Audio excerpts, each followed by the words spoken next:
Okay, so for this video, I'm going to be talking about stable versus unstable systems. So to start off with the definition, so a stable systems, essentially its output is bounded for a bounded input at every instant in time. And this thing to this definition, you're most likely not going to be able to understand what this means, but this means it follows this rule called BIBO, which is bounded input, bounded output rule. And so what you're basically doing for this rule is you take a bounded signal, and bounded signals are essentially this. So bounded signals, essentially its y-axis will never go to infinity. So like if you have x squared, its y-axis goes to infinity, so it's not a bounded signal. But let's say you have like u of t, its y-axis does not go to infinity, so it's a bounded signal. Let's say you have sine of t, something like that, I don't know. Yeah, it comes back down. So let's say you have sine of t. Its y-axis is not going to infinity. It never goes to infinity. It's like at 1 and 1. I drew it really bad, but yeah, you get the idea. The y-axis doesn't go to infinity. Same with cos t. The y-axis doesn't go to infinity, so it's bounded. So examples of this would be sine t, cos t, and even u of t, like we mentioned, and even a DC signal. A DC signal, it's literally just bounded to a certain number. Like, for example, y of t equals 6. It's literally just bounded to 6 the whole time. And it doesn't go anywhere else. Like, that's pretty much it. And so that counts as well. And sine t goes to -1 to 1. Same with cos t as well. And u of t obviously goes to 0 or 1.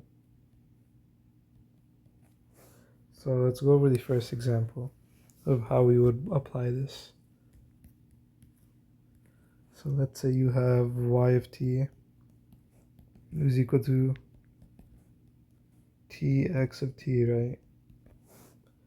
And the way this system works, oh, what am I writing? Is you have x of t, and what happens to the x of t when you go into the system? Well, you get y of t, and that y of t equals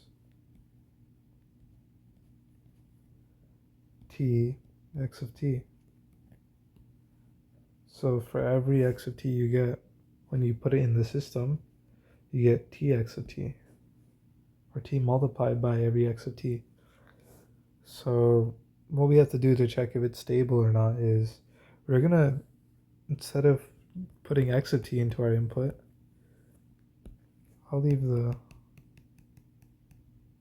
so instead of putting x of t into our input, we're gonna put a bounded signal into our input, and if it does not go to infinity on the y-axis, then we're good, it's stable. But if it does go to infinity, then it's unstable.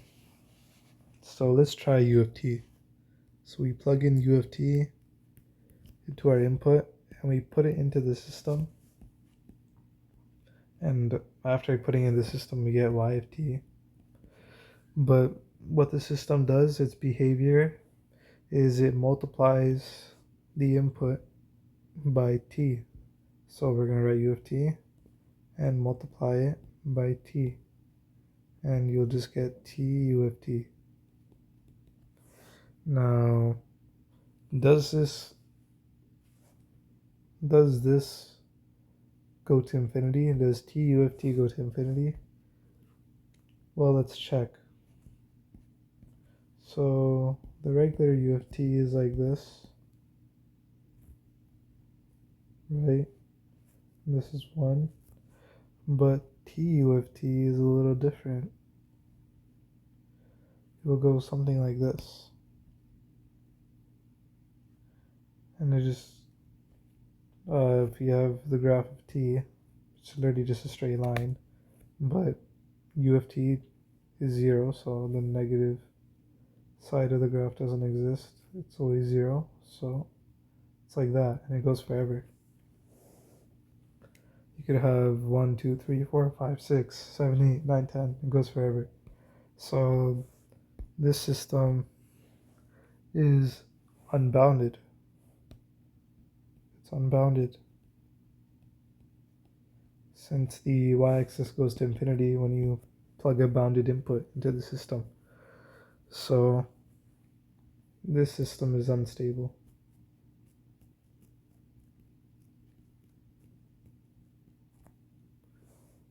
So now let's do another example. So let's try y of t is equal to x of t plus 2. So let's just take a look at the system. So we start with x of t. Start with the basic system, x of t and y of t. So we have x of t and we put it in the system, and we'll obviously gonna get y of t. But the behavior of the system makes it so the input gets added by 2. So we get x of t plus 2. And now we need to try to plug this in for a bounded signal. So let's try u of t again. So we have u of t as our signal, and we're going to put it in our system. And we're going to get y of t again. But we're going to check the behavior. What does it do? It adds plus 2 to our input. And our input is u of t. And we get plus 2. And that looks like something like this. Well, we could obviously see that it doesn't hit the y-axis to infinity. It's just going to be like this. And it doesn't hit the y-axis.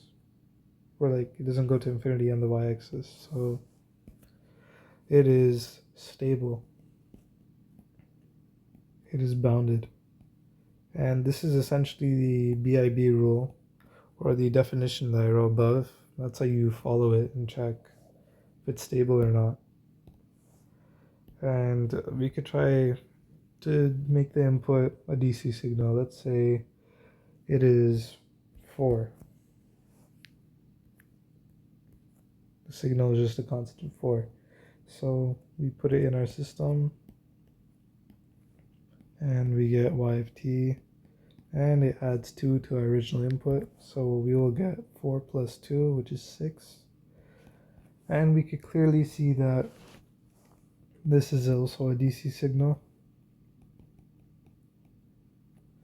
And the input is also a DC signal. And they both don't hit infinity on the y-axis. So it's stable. So that's another way to check. We used a different bounded signal.